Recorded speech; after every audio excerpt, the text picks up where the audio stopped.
Hey everybody, welcome to Jeep Comic Collector. This is episode number 342, and today we're going to do something a little bit different. We're still going to go through comics like we always do, um, but we're going to be going through the Savage Sword of Conan magazines that I got in. If you've been watching everything that I do, then you know that these are for sale. So it's kind of a claim sale, but we're not live. We're recording this ahead of time. And I've mentioned them a few times in passing, and I've actually sold a couple issues. So I guess what I'm trying to say is by the time you guys see this, some of these may have sold, because I'm going to start, being a little more forthcoming about promoting them, instead of just enjoying having them. And so today we're gonna go through them. I'm gonna go through page by page from the first issue. This is Savage Sword of Conan number 1. And then we'll take at least a look at the covers of all the other ones. These are all in really nice condition. Excuse me.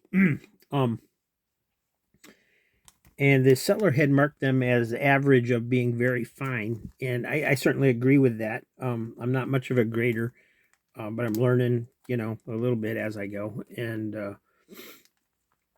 the biggest problem with these is that some of the corners are a little bit blunted, because they didn't have them in boards.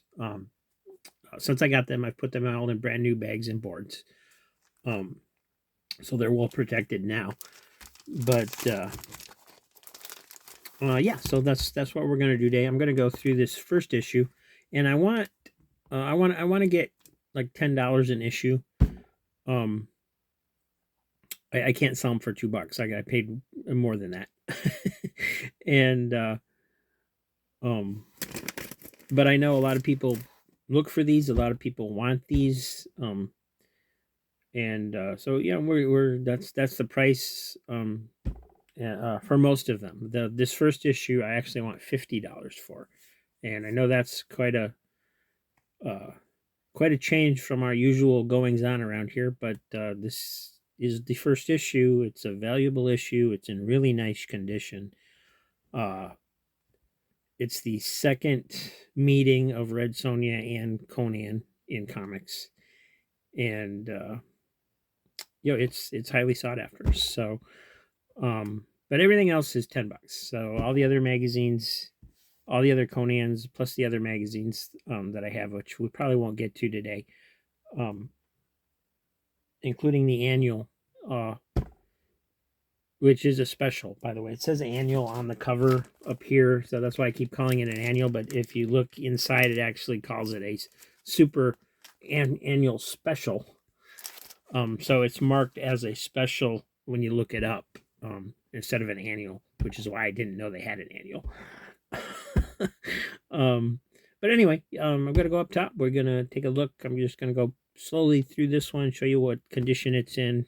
And then also what I'm going to do is, since this is basically a claim sale, but recorded, is I'm going to list all of the issues in the description down there,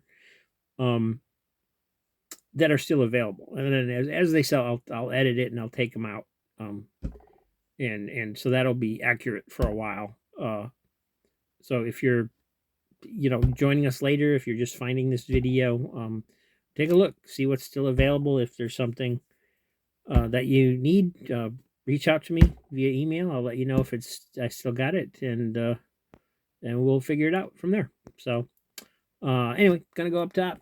Thanks for watching, everybody. Please like and subscribe, and you're gonna see some great art today.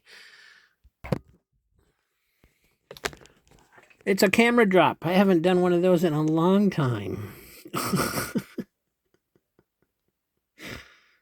Remember when I was in the garage, I used to drop my camera all the time? Like, constantly? So yeah, we're gonna show you the corners and show you what they look like, and gonna try and do this the way they do it on the real shows. And this isn't a crease, this is a sword, just in case you're seeing it out of context there. Oh, it's got a little tiny tear right there that I didn't notice before. That sucks.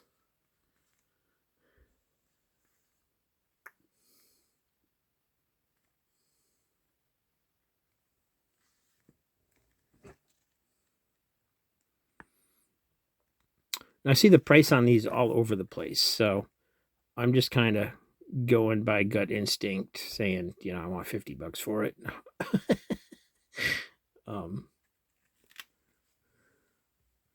This is the blunt is definitely on the back more than it is on the front.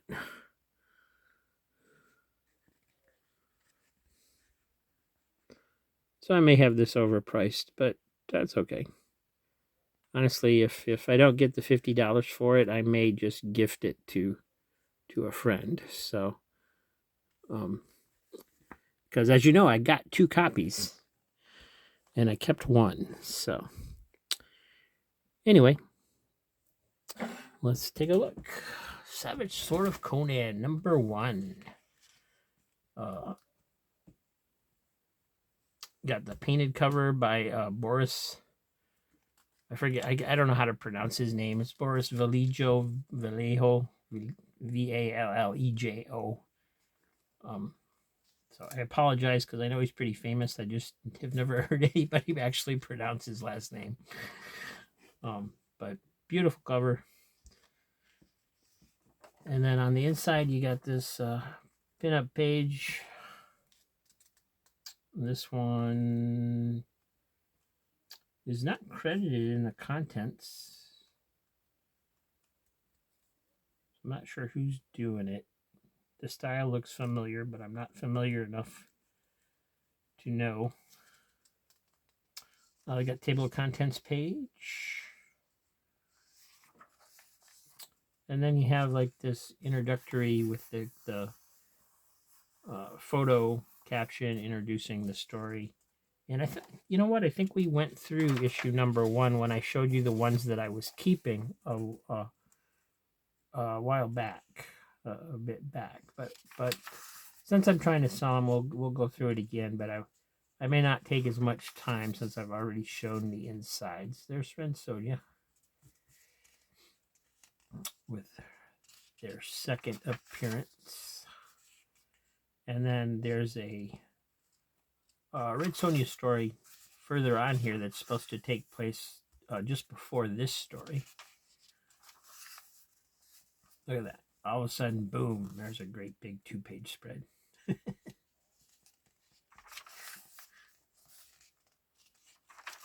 Just gorgeous art in these. And that's the end of the story. You got a subscription blank. And by this time, Marvel was actually doing quite a bit of magazines. Everybody, when you think of Marvel magazines, Savage Sword of Conan is usually the first one people think of because it was the longest running. It has the most issues. But, they were already, this is the first issue of this series, and they have a subscription blank in here for Planet of the Apes, Savage Sword of Conan, Dracula Lives, Tales of the Zombie, Vampire Tales, Haunt of Horror, Savage Tales, Monsters of the Movies, Deadly Hands of Kung Fu, and Crazy, which, of course, was another long-running mag that competed with Mad. But there's more Marvel magazines than you think about, There's a great illustration by Alfred Alcala. I got editorial by Roy Thomas. And here's the Red Sonja story that takes place right before that first story where they meet for the second time.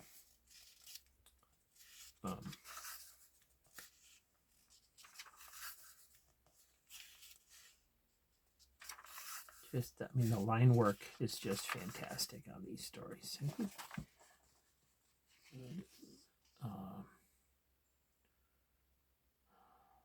I don't know if it told. Oh, here it tells down here. First story was by John Buscema and Pablo Marcos. The Red Sonja story is by Esteban Maroto, Neil Adams, and Ernie Chan. So Neil Adams has got some work in this one, which I have no way of knowing who did what, but cool. There's an ad for Planet of the Apes magazine. And then it goes into this article by Fred Blosser about the women warriors of Conan. So you got Salome down here. And trying to read that signature, but I can't quite make it out. Yasmina, Bele, Red Sonja, Rogatine. These might actually be, the way they're drawn, it looks like these might actually be book illustrations from the books.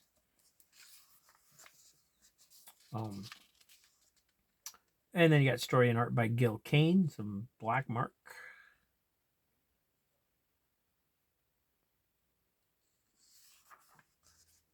And this says, there's a little thing down here. It says from Black Mark by Gil Kane, copyright 1971 by Bantam Books.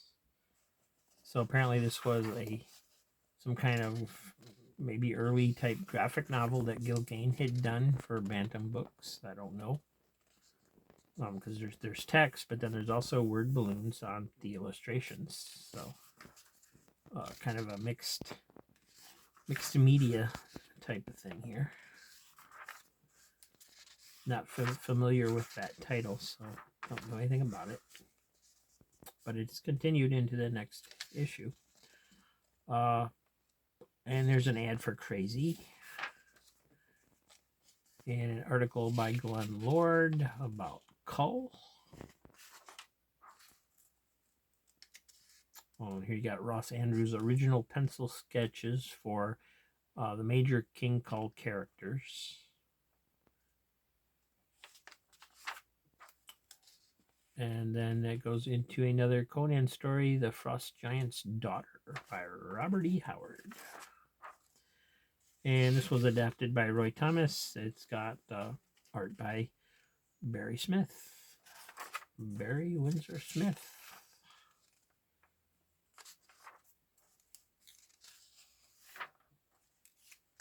And I believe Conan appeared in the Savage Tales magazine that this kind of took the place of. So this isn't like Conan's first appearance in the magazines, I don't believe. And it looks like then there's just some more ads in the back. So it's got Monsters of the Movies magazine, which wasn't a comic book, by the way. It didn't have these kind of stories in it. It was articles about monsters in the movies. But that was done by Marvel. None of these early magazines are actually branded as Marvel. They're branded as Curtis, which was the distributor, I believe. So there's no Marvel branding anywhere in this, even though that's who did it. And there's some back issues for Monsters, Madness, Crazy, Dracula Lives, Vampire Tales, Monsters Unleashed, Deadly Hands of Kung Fu, Tales of the Zombie. So you can order back issues for $2, $3, $4 each, $1.50 each. Interesting. And then some typical, actual typical kind of comic book ads here for a time period. So, so that's it. It is, I don't know, perhaps not in very fine condition. Maybe it's just fine. I don't really know enough about grading to tell. But if anybody's interested in it, it is $50. And everything else, including 10, including the annual here, or the special, is 10. So this was in the special from 1976. There was only one of these. This is it. And cover, says the cover is by Badia, Badia.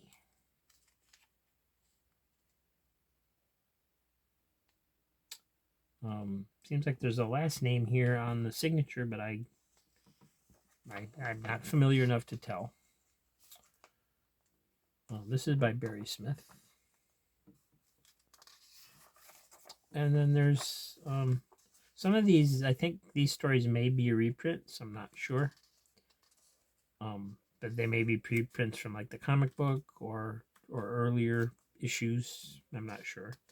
But this one's by Barry Smith and Sal Buscema. If they are reprints from one of the colored comics, it would be fun to compare this original, like black and white, to the color version to see. But I mean, these do not need color. They are just awesome in black and white.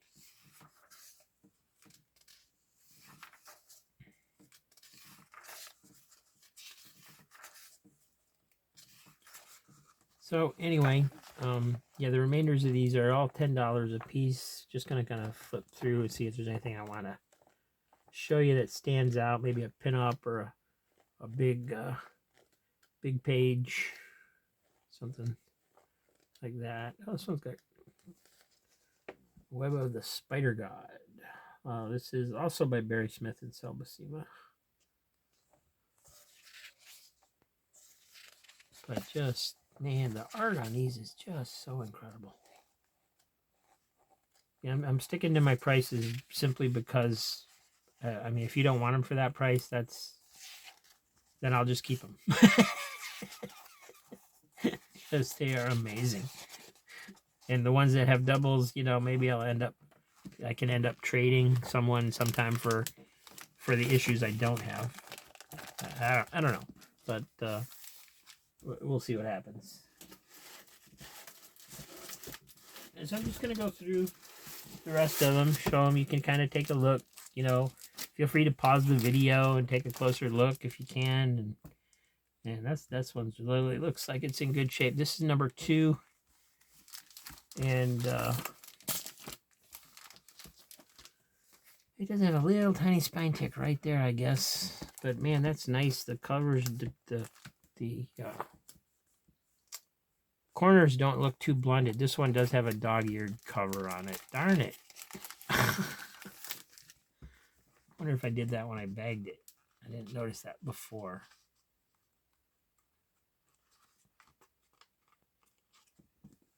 Oh well. So now it's got a little tiny crease there. Well, it's more than tiny, but there's a crease there. But man, what a great cover that is. Just, ooh, they got wet heavy on the ink on that one. This is by Mike Zeck. The illustration on this one. Cover is by Neil Adams. This is a Neil Adams cover. Nice. All right. Black Colossus by John Buscema and Alfredo Alcala. Alfred added an O to his name. Or back to his name. Part 2, Hordes of the Veiled One.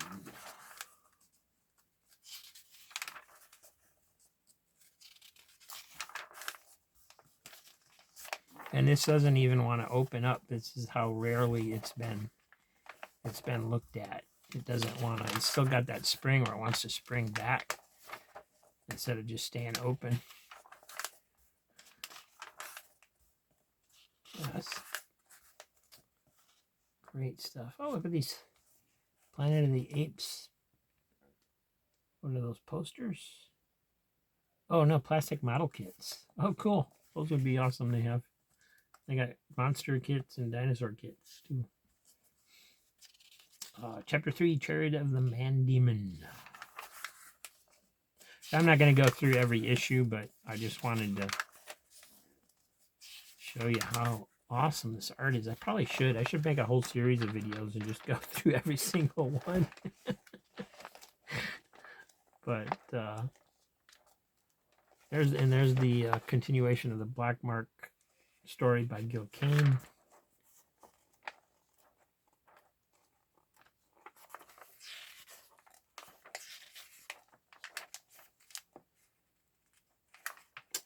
Howard Chaykin art.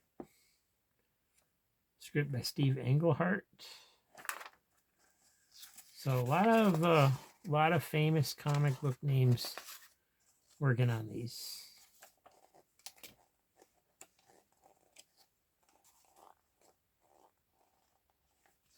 I wonder when they started branding them with the Marvel names.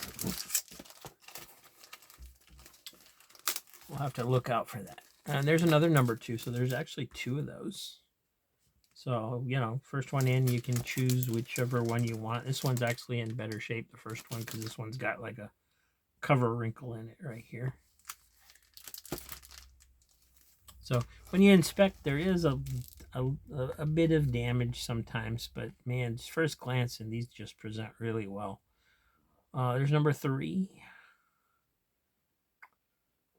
I would say another great cover, but I don't think there's actually any bad covers in these. A second number 3. And yeah, this one does have some wear to it. Kind of a wear spot there and a large crink in it there. So, and here's 2 number 4s. No, number 4 and number 5. I'm sorry. This one's done by Boris. This one's done by Boris. Both great covers. And I'll be happy to send, you know, photos in an email, you know, if you want a closer look at something, see what kind of condition they are in. There's another number 5.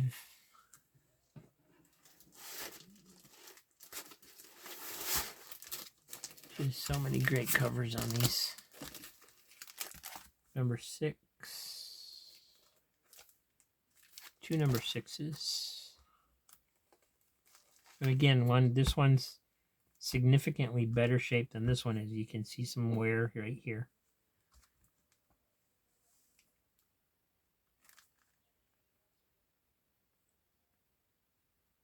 Trying to read that first cover. The second signature is Alex Nino. Oh, it says from Amazing Alex Nino. So it's an Alex Nino cover.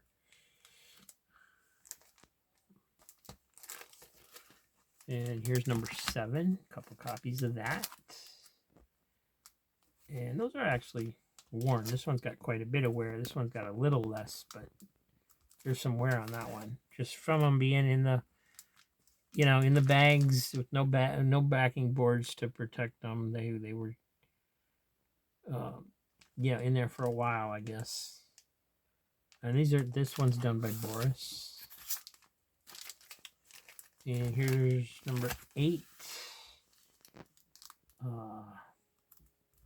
And number 9. This one's done by Boris. This is a Frank Broner cover. Both very, very cool covers. Very nice. This one's got some wear in it too. Now that I'm looking at them under the light, they do have more wear than I was aware of. But still, nice. Really nice issues. Here's another number 9. Okay.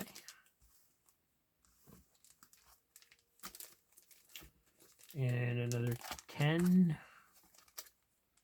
Cool cover by Boris.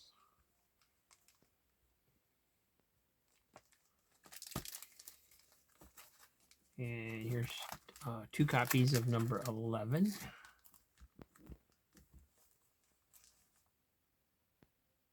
And that's by, it's signed KB. Should probably know who that is, but gonna look anyway. Ken Barr. Okay, wouldn't have guessed that. The inside cover is by Boris.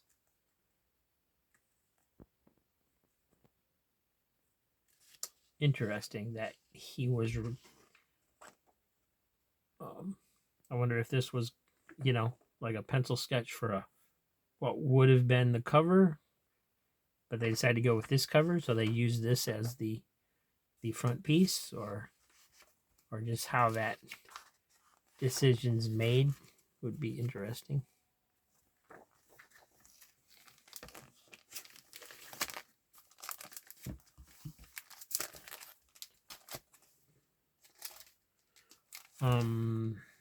I'll jump ahead a little bit. Here's number 14. This is a cool color with this giant gorilla or whatever the heck it is. Shadow God of Zambula. Also King Kull and Solomon Kane in this issue. And it's another name I don't recognize signed on that one. Norem. Norem. And that is Earl Norem. Another, and this is a Frank Brunner front piece, which they did start crediting in the credits.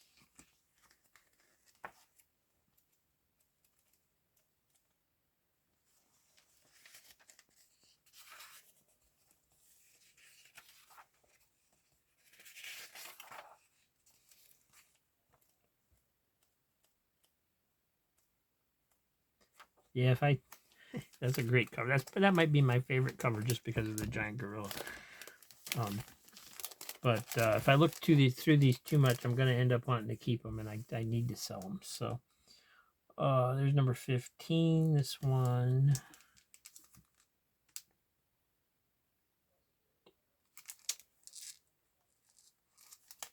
Not seeing a name, but looks like a Boris cover to me.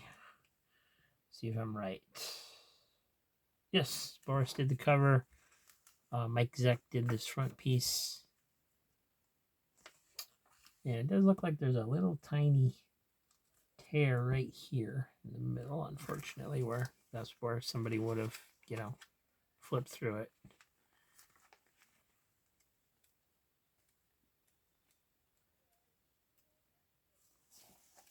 A little, looks like there's a few articles in this one. About armor and a portfolio of Robert E. Howard's greatest heroes. So we got the Mark of Cain, Conan, John Buscema,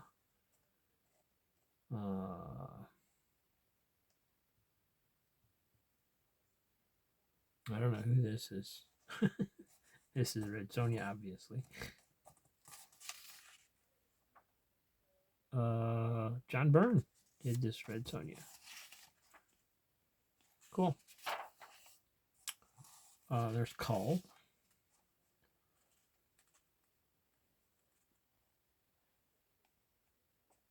Doom from the Sky has fallen on Thugra, soon to be a Marvel comic entitled Warrior of the Lost Planet. Anybody heard of that? Was that actually published or not?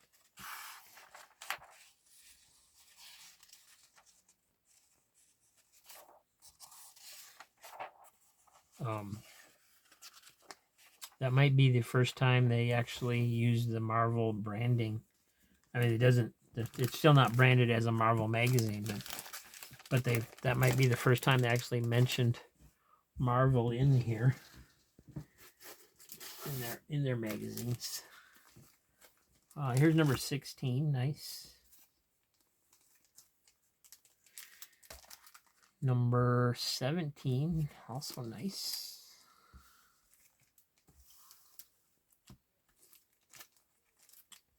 Number 24, nice spider on there. Another Norem cover. Number 23. Oh, that was out of order. Are they out of order? I'm going the wrong way. Here we go. Let me put these back. Sorry about that. I want to try and keep them in order so if people want them, I can find them easily and not tell them I don't have them when I do. There's number 19. This one looks like it might have a loose cover or something. I can see pages kind of sticking out from the cover, or maybe it's just cut wrong because I can see a white strip here and here. May just been a miscut in production. Number 20, that's a big old lizard there. Number 21.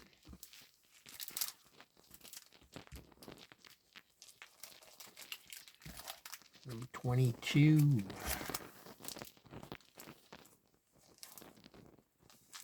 The Pool of the Black One. There's number 23 again. Red Sonja on the cover there. And number 24. That's the spider cover.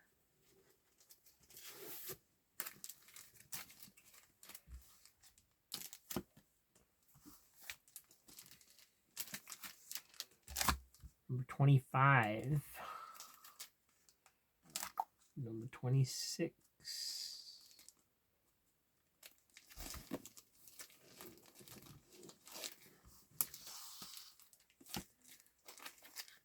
Number 27. So I'm just going to look up top, make sure I have these in frame. I don't want to make sure you guys are seeing what I'm showing.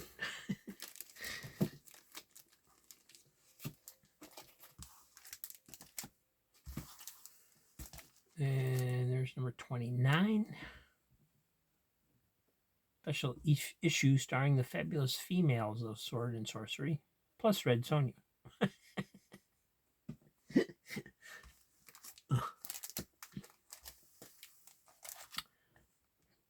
Number 30. Rings of Terror.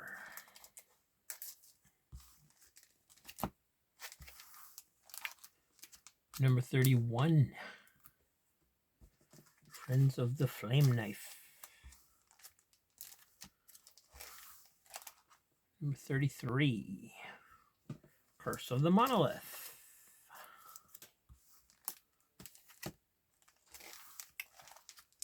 Number 34. Lair of the Ice Worm. That's a cool one too. They're all cool though.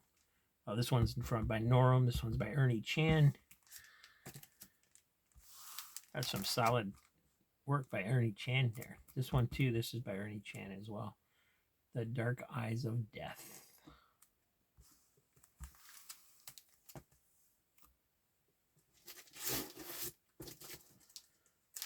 And here's number 36. Hawks over Shem. That's a Norum cover. 2 copies of that one.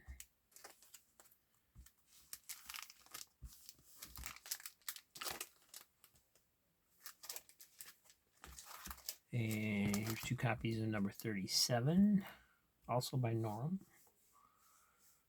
The Hunter of the Oasis. There's 41. Slave of the Amazon Queen. And 42. The Devil Trees of Gamburu. And this one's a Norum cover. This one is by Bob Larkin.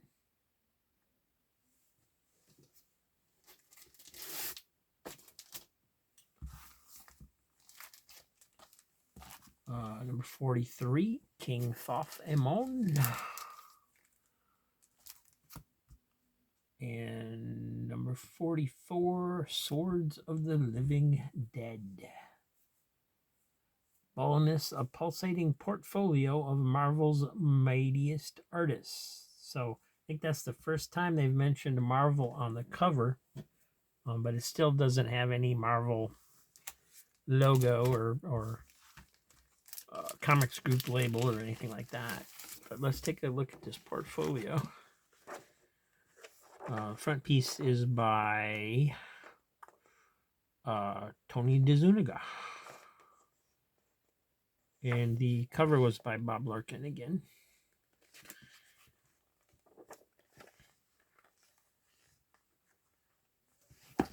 Sorry, I should put it down so you guys can see it.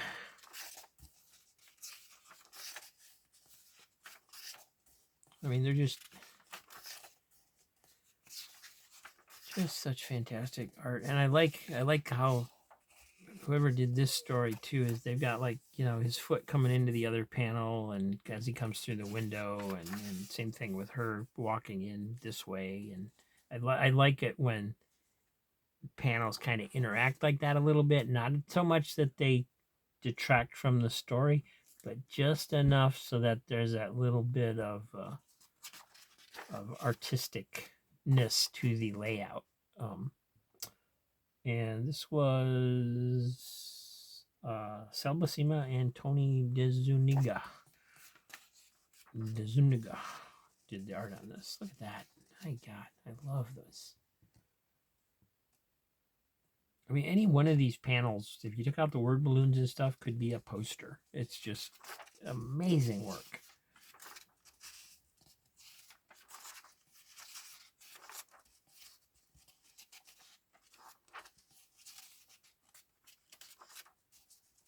Just the layout, the composition, the lighting, just everything.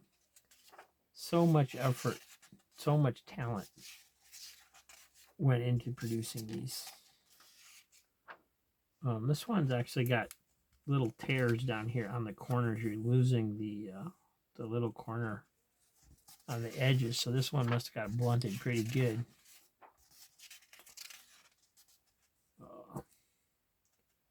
Conan the Conquistador.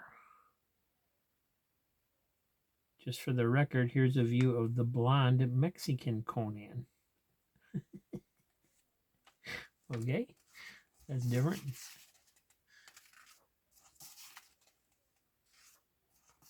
And here's the Bullpens Barbarians. This one's by Ernie Chan, Marshall Rogers, Joe Jusko. Look at that. Wow.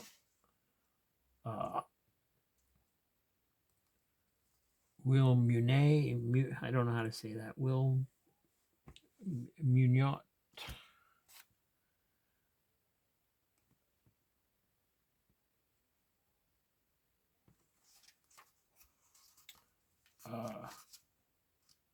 Tony DeZuniga again. Wow, great stuff. This is really impressive by Joe Jusko. I mean, that's want to get my colors out and start coloring.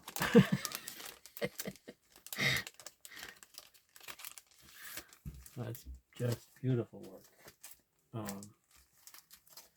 Number 45, number 46. Red Sonja Returns, The Gem in the Tower. Moon of Blood.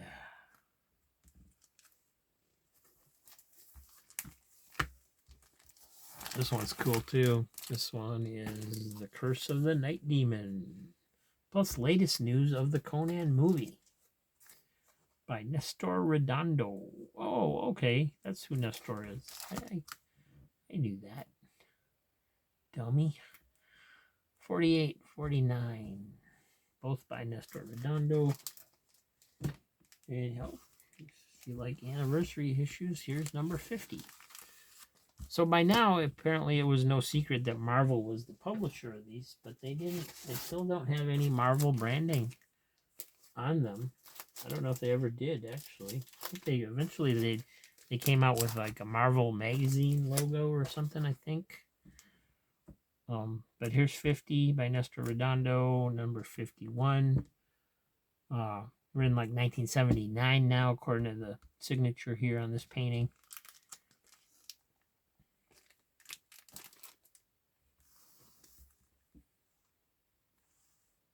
Look at that. Just amazing.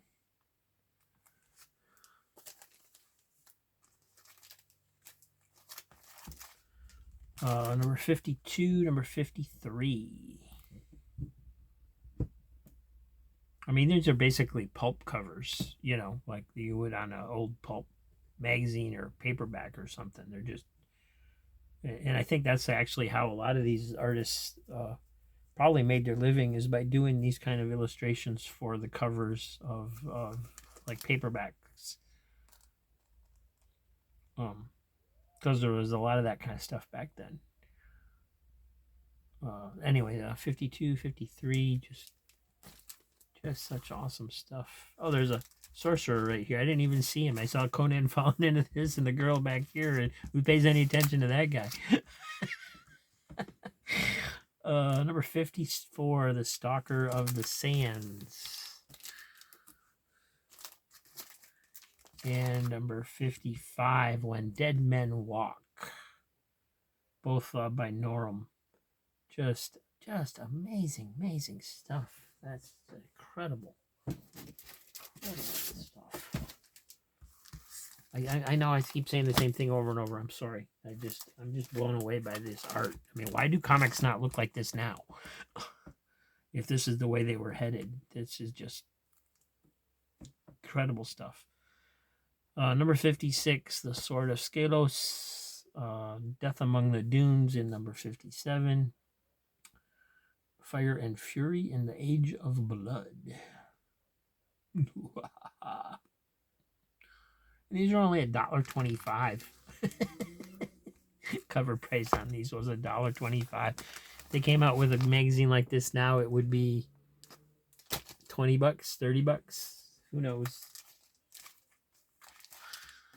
Oh, there we go. Marvel Magazine Group. All of a sudden, we have a Marvel Magazine Group. This is number 60. So it may have started a little bit earlier because we skipped 3 issues or 2 issues.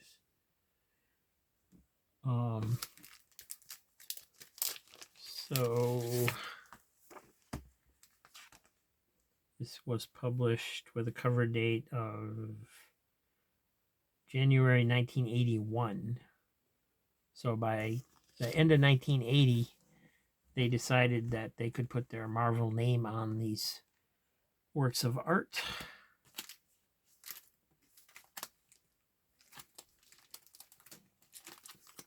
And so this is number 60 and number 62. And this is a Norum cover.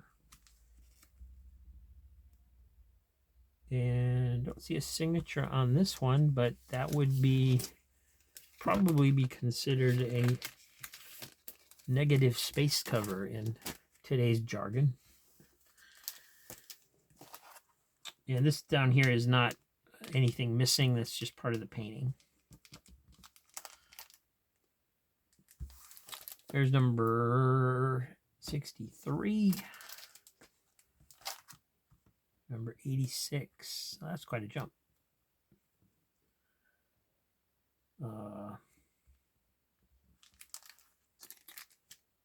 So we're a few. They changed the logo again, even though it still says Marvel Magazine Group. Let's we're a few issues away, and we haven't looked in one for a couple of years. Let's take a look.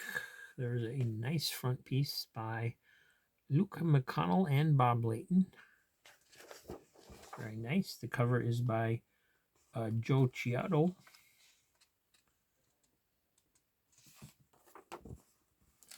And you got Ernie Colin and Ernie Chan doing the art chores on this first Conan story.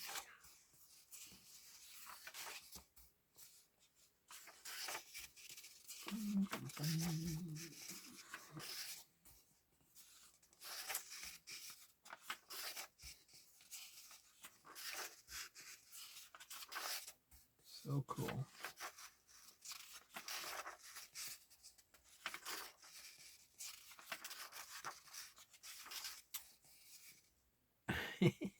Guys in the stump.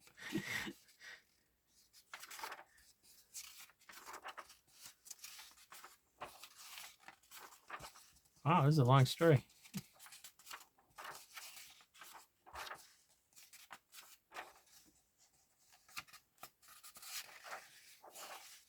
Oh, look at that. Wow. So cool.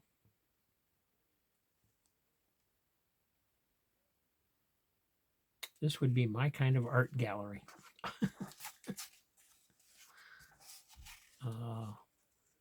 Then you got a backup by John Buscema.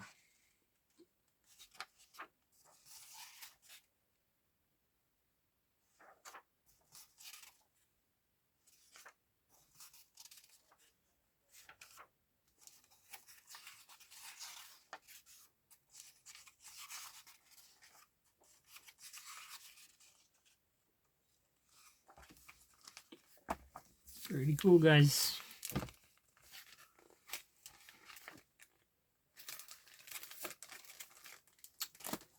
All right, let's keep going here. We have number 70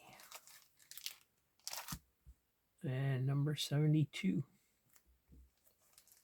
This looks kind of like Sheena with the blonde hair and the leopard print. I wonder if that's on purpose.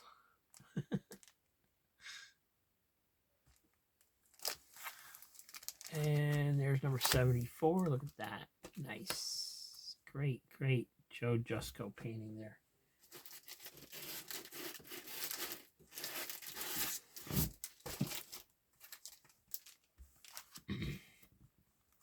And here's number 76. I mean, these are all worthy of being framed and stuck on a wall. They're just amazing. I would buy a book just with these paintings in it, let alone all the artwork that's inside that's equally as amazing. And that's one of the great things about this series too, is the stuff inside is just as cool as what's on the cover. Here's number 77, another Joe Jusko. This is Giotto here.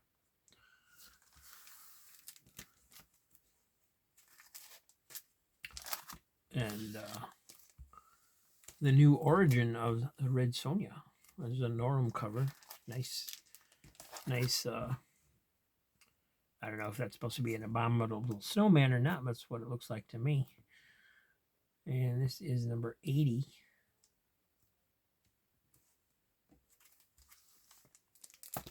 So many cool books. Here's 2 copies of 81.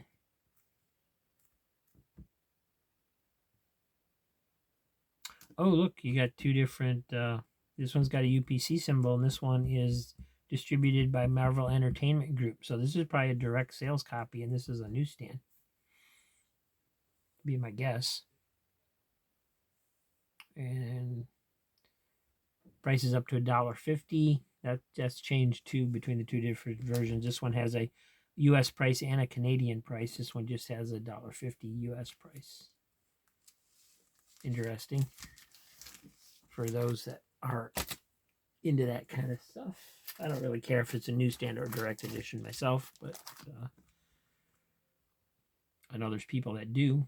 I didn't realize there was actually a difference. Here's number 83 and 84. Those are very nice. I like this one a little bit better, I think.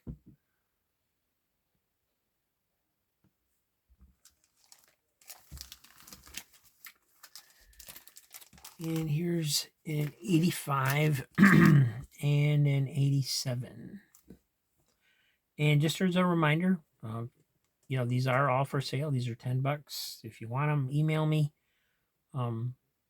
Feel free to stick a claim down in the comments if you want, just to keep other people off of it. But it's first come, first serve in my email, not in the comment section, in my email. Send me an email, and whoever claims first, that's who's gonna, grab it. Grab it. Number 91, number 93. That's a little bit of a different style here. Can't quite make out the signature. I can see a signature, but it's other than it starts with an M, I can't really read it. So I'm going to open another one up. This one, it says Mike Kaluta. Okay, what I thought was an M isn't even an M, so or it's part of an M. Okay, so that's cool. Front pieces by Armando Gil. I think I've seen that name before in a couple comics. Script by Michael Fleischer. Breakdowns by John Buscema. Finishes by Pablo Marcos.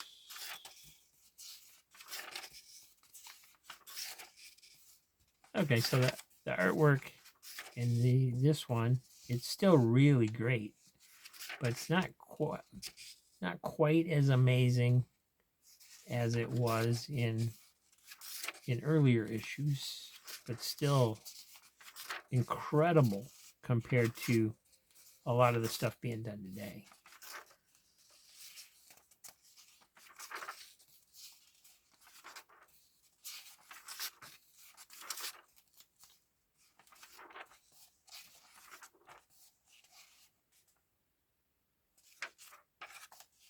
Yeah, here they're actually talking about a direct Call the Conqueror #3 on sale at all direct sales outlets, because I think Call at that time was just a direct sales, if I remember correctly, or there was like a or there was a different series or something that was direct sales only, something like that. This is pretty impressive work too. Who's doing this? This is Val Merrick doing the art. Writer is Jim Owsley. A lot of really, really well-known comic book creators worked on this series. Oh, look at this. This is... I'm not sure which way this is supposed to go. I guess like this.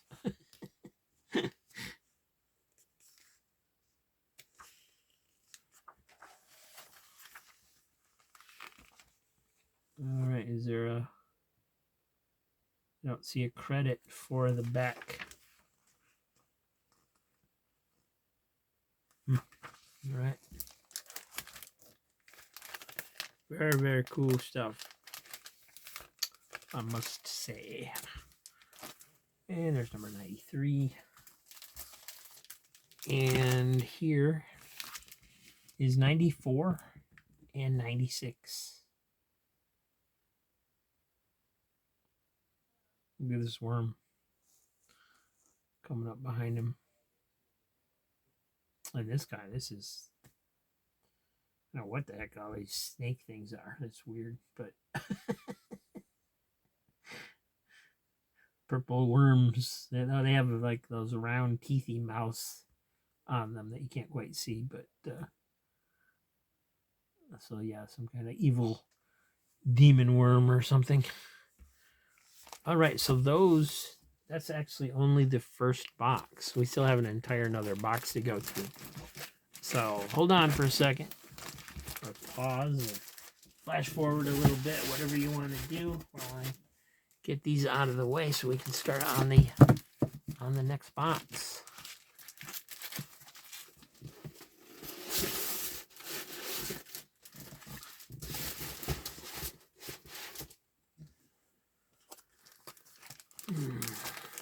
So many great magazines that I thought I would probably never even see, let alone own at some point. So incredible stuff.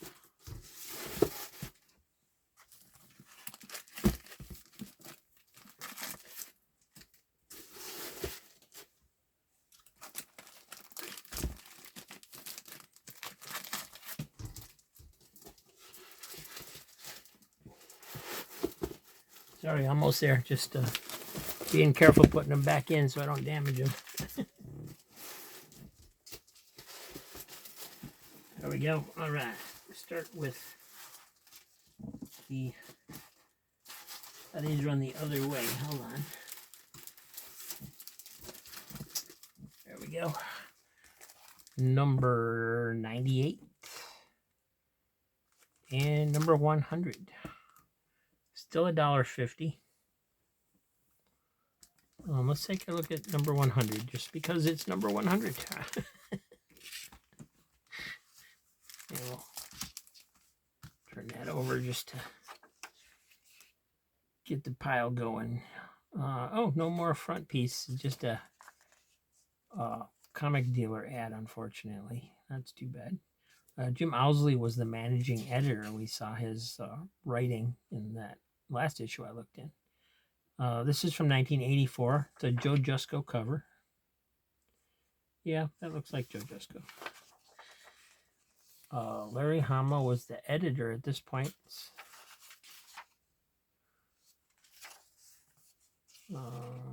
Starts out with the letter column, so kind of being more done in a more traditional comic format with the ads and the Marvel branding and the because now they have the logo in the corner, and then the letter column being kind of at the front or the back. Well, actually, comics usually have them at the back, I guess, but so it's more of a magazine format to put the letters in the front.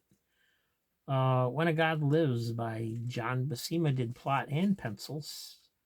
Scripting by Michael Fleischer. Inks by Ernie Chan.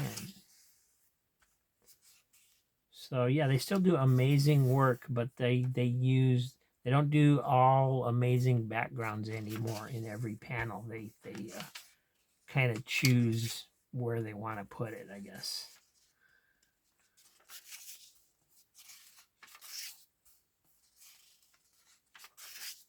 Still incredible though.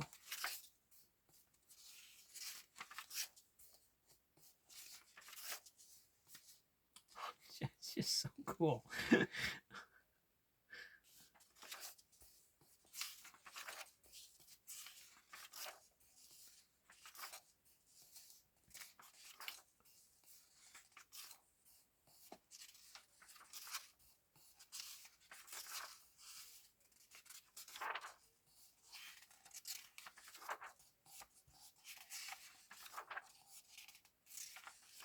Another really long story. Oh, look at that. Wow.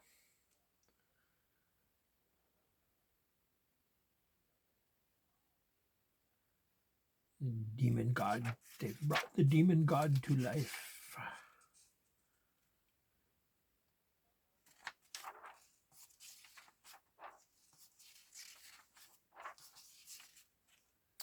And then it does have one more backup story by Larry Yukata and June Brigham, and inks by Armando Gill, called The Gift.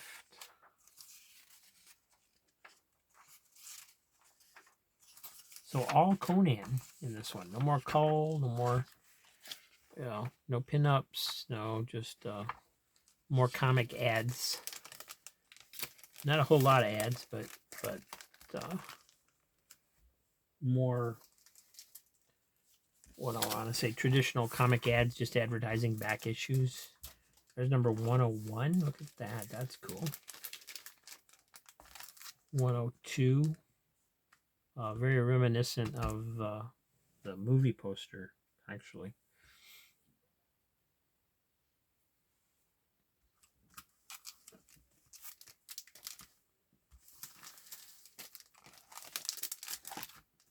$103.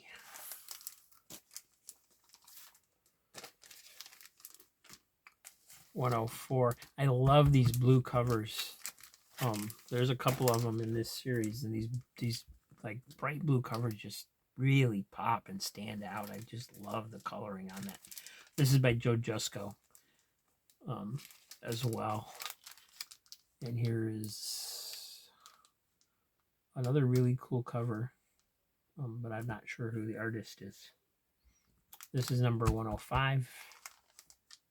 That's just gorgeous.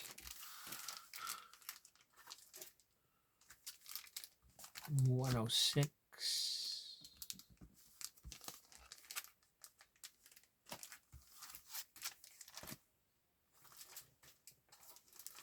107. Another Norum cover. He's still working. 108. Another Joe Jusko cover. This one's from 1984.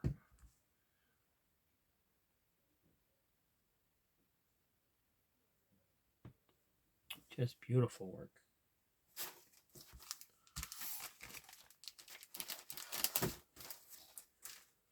Number 109. Number 110. This one's a Norum cover. This is by one of these artists that I'm not sure who it is. The style looks similar to a couple of those other issues. This is Steve Hickman on this cover. Okay. And there's actually a front piece in this one again by Armando Gill. And then it says there's some bonus pinups. Let's take a look at those. Got to showcase some art here.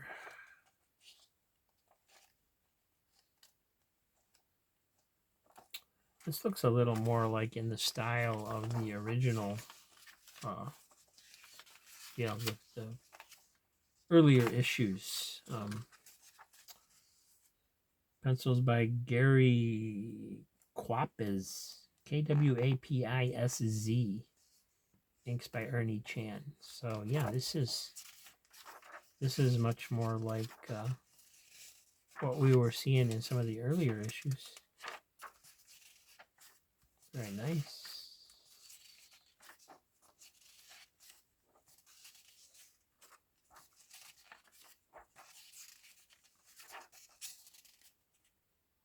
Oh, that's cool.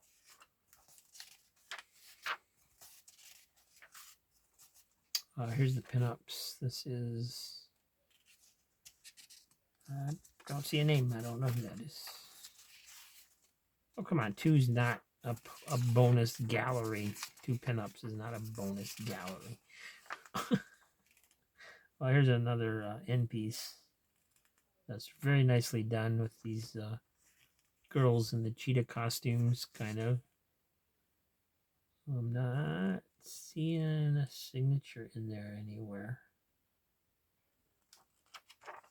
Unfortunately, in the credits, they don't credit the end piece. I suppose it could be the front and end piece both are done by the same. This was Armando Gil on the front. So is that the same?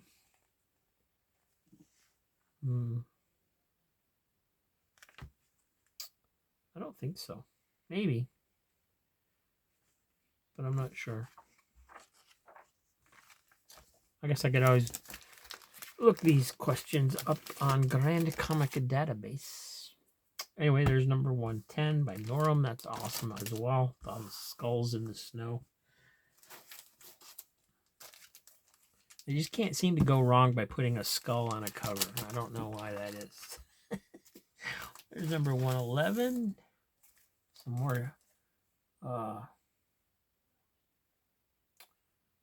Well, these look more like actual tigers, except for this guy down here. He's got a foot like a person. Sort of colored a little bit different. And these show paws, whereas he's got like almost toes down there. So I don't know what that is going on there either. 112 by Joe Jusko. Very nice. 113 by Norum. 115 by Joe Jusko. And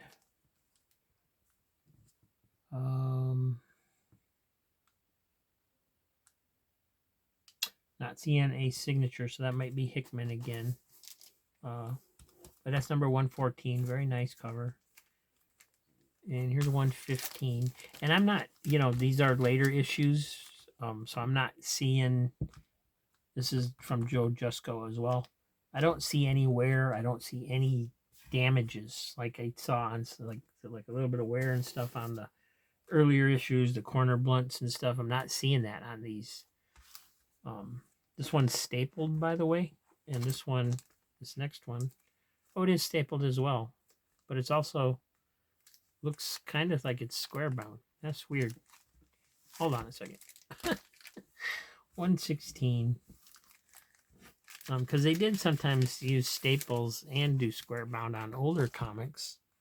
This isn't actually square bound. It's wrapped around there. So, all right. Different. It seems thicker than the previous issue. But maybe it's just because of the white from the back coming around because of where it was. Yeah, that's the production process. I guess it's just got a little bit of a spine roll to it, actually. Yeah, it does.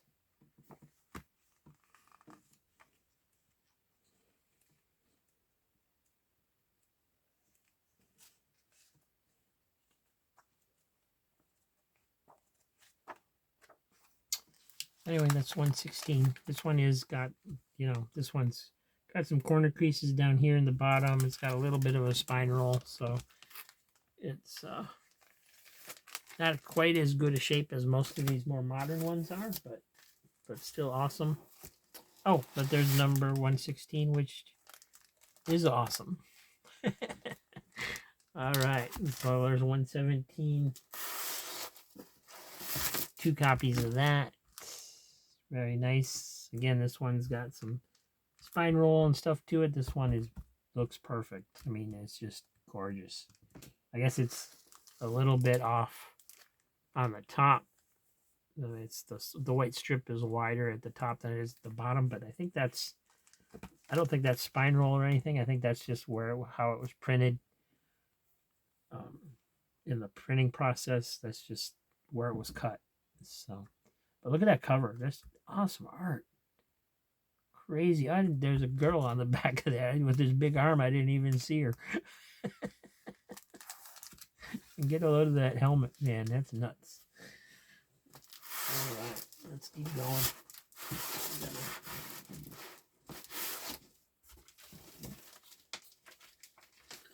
See what else is down in here.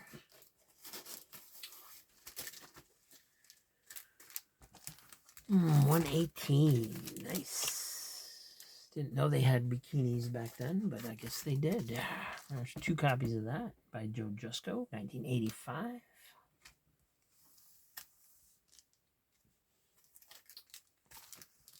Number 119 by Ernie Chan. 2 copies of that one. And again, I love the blue, how that just makes everything pop so much more.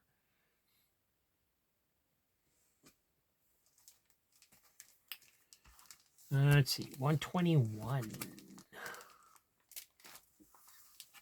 Another Joe Jusko. 122. I don't think that's Joe Jusko. Signatures covered up a little bit there by the UPC code. Well, no.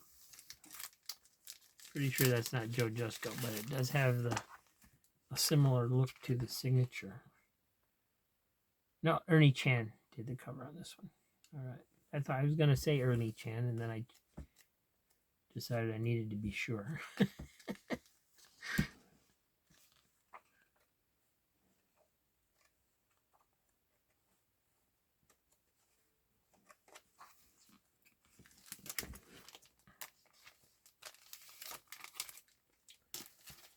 Alrighty, we have 123 and 124.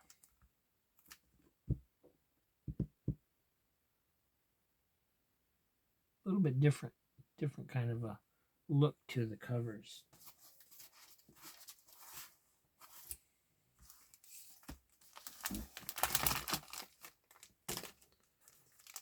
$125, $127.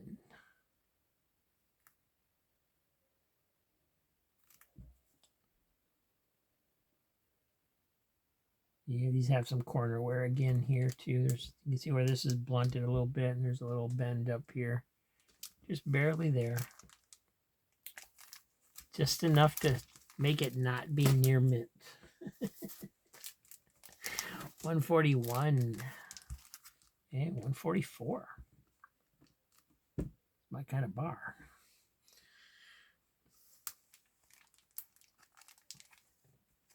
And I don't even go to bars.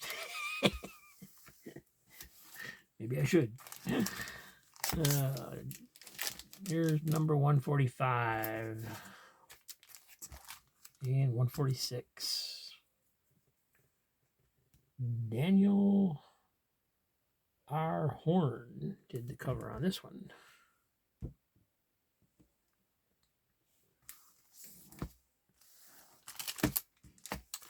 $147 and $148.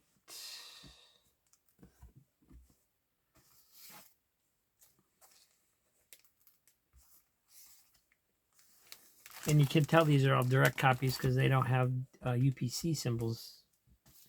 They just have the X. 149, 150. Unfortunately, 149's got this significant. Well, I mean, it looks like damage to me, but I don't feel anything there. Maybe it's just paint.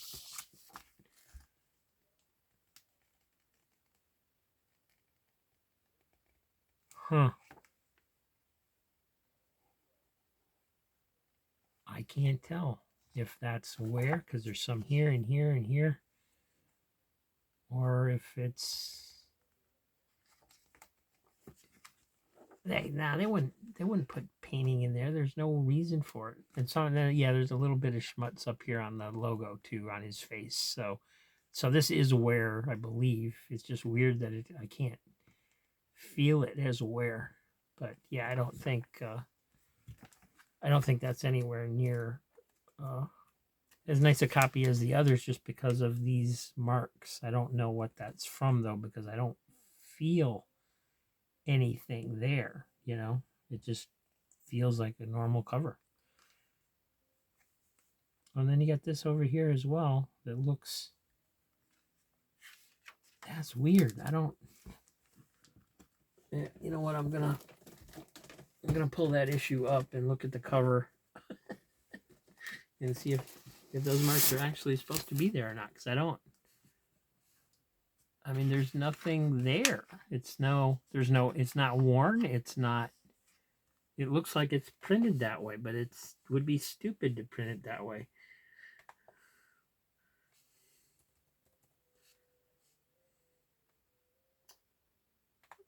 Just enjoy the artwork, guys. I will be right back while I look this up just for a second.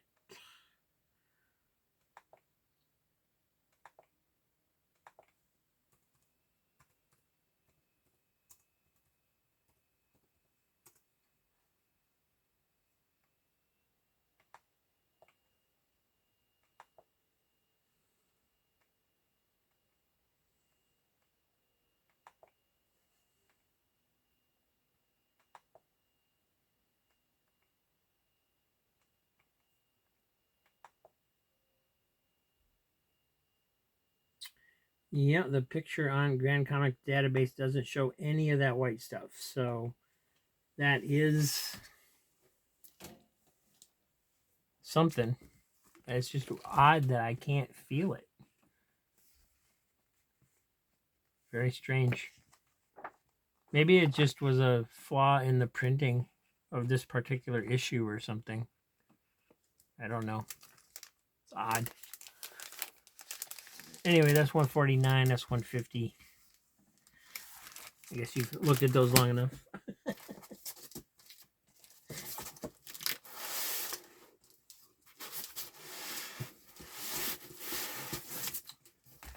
There we go. 151. Nice. 152. A lot of detail on this 151 cover. You got these monkey men with their bows and arrows and stuff and shields, and the damsel always in distress. Whatever the heck these things are, just some kind of ancient dinosaurs out of the ooze or something. The primordial ooze. There we go, 153. Norm's still doing covers. 154, Joe Jusko.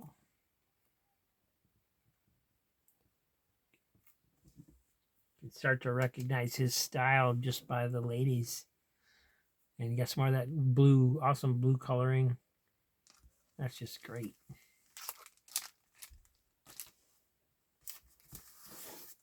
Leave that one there. I want to look at for a little bit. 155. Yeah, I mean, again, this is good. This is fantastic.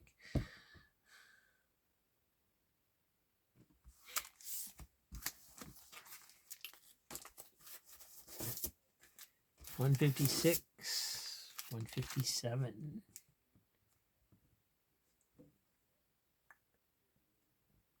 All right, these are cool too. This looks more like Tarzan than a Conan the Barbarian, but that's okay. Oh, this is Joe Jusko. I didn't actually think that was, but it is.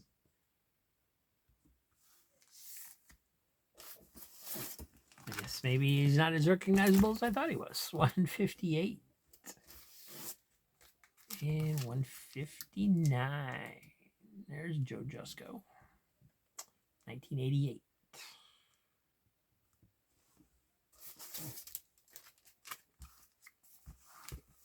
160. 161.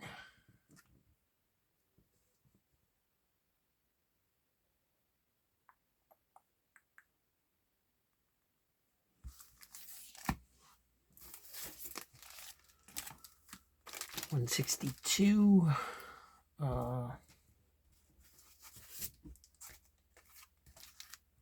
163.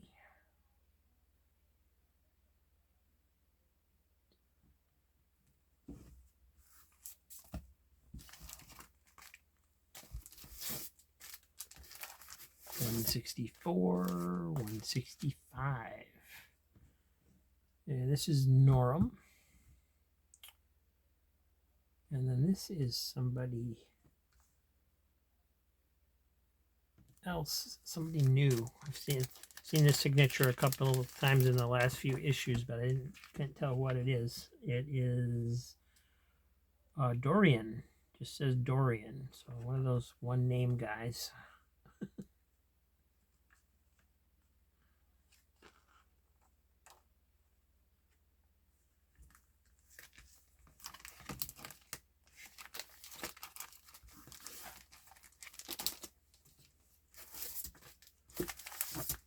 $166, $167. That's nice. Those are both really nice. Good what do I want to say? Good companion pieces. If you were gonna like put them on a wall or something, just because of the difference between night and day, basically, just awesome. And yeah, I know this episode's a little long, guys. Sorry, but you know, it is what it is. I wanted to do this all in one video, and I am just doing the Conans. I'm not doing all the other magazines because there's Epic Illustrateds and Warren magazines, the 1994 adult Warren magazine. What else was in there? Some Marvel Super Specials were in there.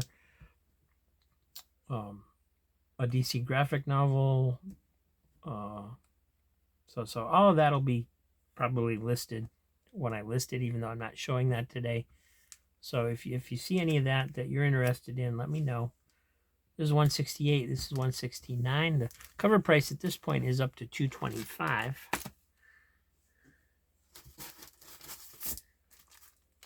And here's 171 and 172. Oh man, those are awesome too.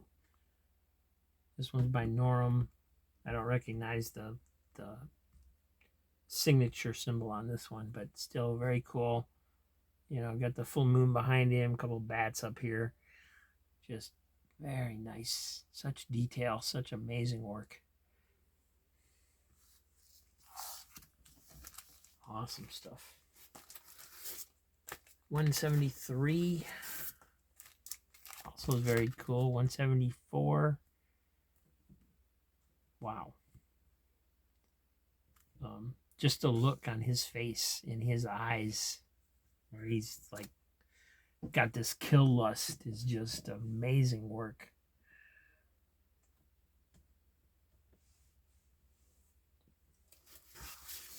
I mean, if you're into fantasy illustration, you could not, I mean, you don't need anything else other than this series. Just study this and become a master. 175, 176. Such detail. Yeah, you got a skull down here that you can barely see because of the mist, and you got these guys' heads hanging up here on the column, and snakes, basically cobra snakes that have been tattooed or something here in the front. You got the zombies coming up behind with this thing. Just wow. So much going on.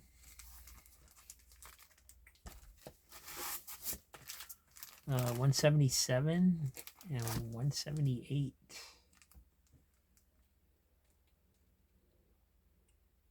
Just amazing work. And like I said, you can't go wrong by putting skulls on the cover.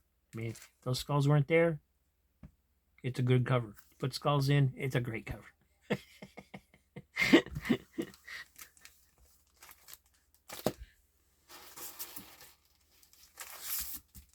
180 and 181.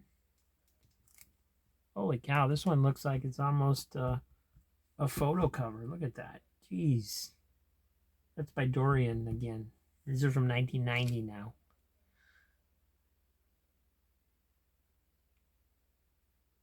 Wow.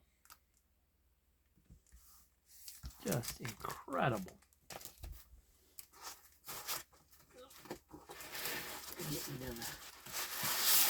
Getting towards the end of the box here. 182, 183.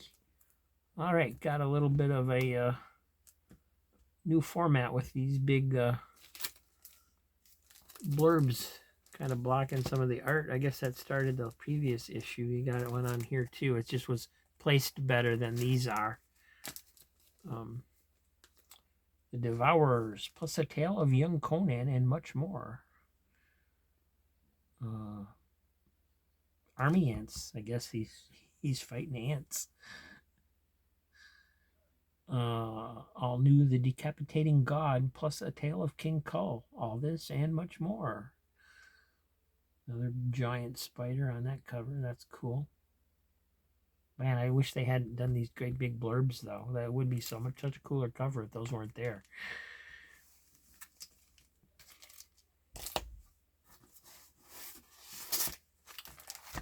184, 187. So these are cool. And the blurbs are a little bit less intrusive, so they kind of fix that. But still, they're just not needed. You know, an all new epic adventure, Disciple. All new thrills, Blood Bond, plus a tale of Red Sonja. I mean, you just don't need that on there. I mean, if that cover doesn't sell it, nothing's gonna. This sure as heck isn't going to.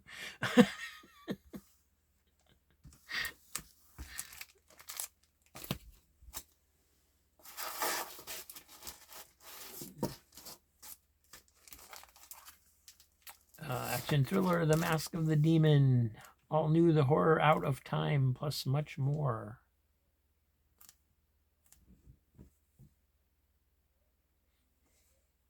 It's got 185, 186 on those. And then you got Harrison on the covers. I want to say that's Ed Harrison, but I don't know if I'm just pulling that name out of my butt or not. Here's 189, 188, 189. Norm cover. Yeah, okay. That's why it looks better again. Just awesome. Fighting cavemen, basically. This is cool, too.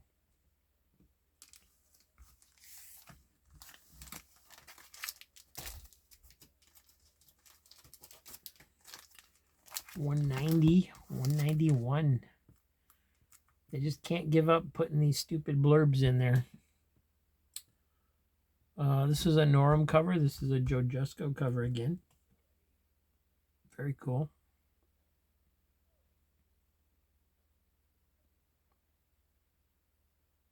And this is apparently a serialized story because this is part 1, this is part 2 of 4.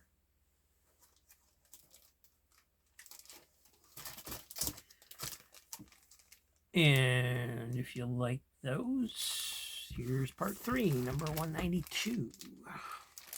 Unfortunately, I don't have a 190. I don't have a 193. We jumped to 196. I really love this cover, though. This is one of my favorite covers out of this series. Just awesome.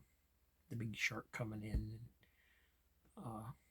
And then this is cool off, too, actually. This is I don't know what the heck this thing is. It's got red hair. It looks like an alligator with a wig on.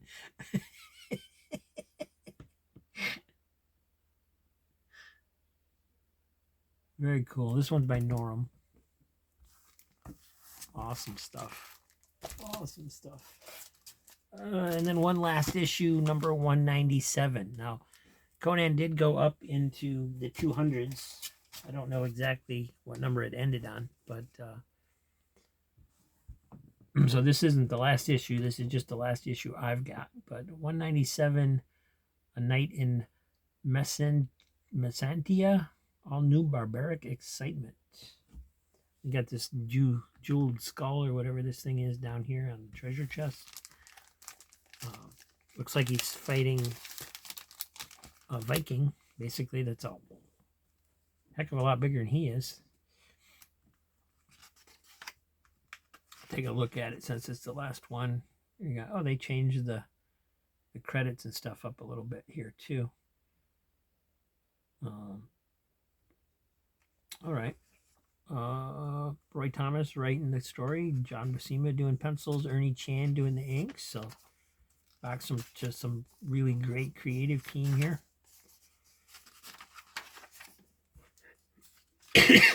Nice white pages.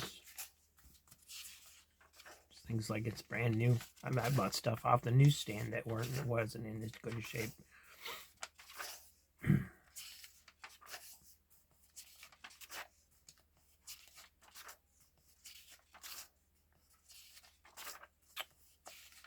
Wow. Look at that guy. All right, more spiders. I like giant spiders around here. Raiders of the Pictish Isles. There's a cool Ernie Chan illustration there. Call of Atlantis. E.R. Cruz doing the art. That's good stuff too.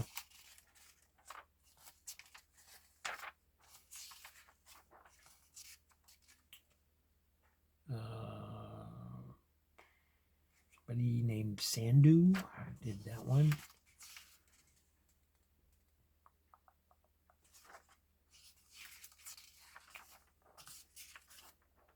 Anyway, I hope you're impressed because I know I certainly am. Just amazing art throughout this entire series. Just incredible, incredible stuff.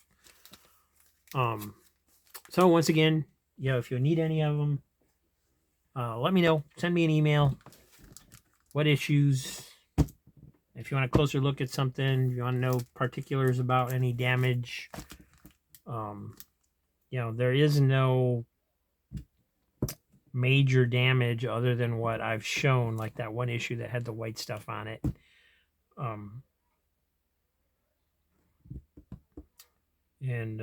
But I'll be happy to take some photos if anybody wants particulars. So that's it. Have a great day. Thanks for watching. Please like and subscribe, and like I said, get in touch if you want any of these, need any of these. Check the description, or not the description, well, check the description for my email, but check the comments. I'll pin the comment to the top with a list of what's here, and you guys will be able to order them if you want them. So let me know. Have a great day, and please join me tomorrow. We'll be opening another Whatnot box that will make it into Saturday's claim sale. So have a great day, everybody. See you soon.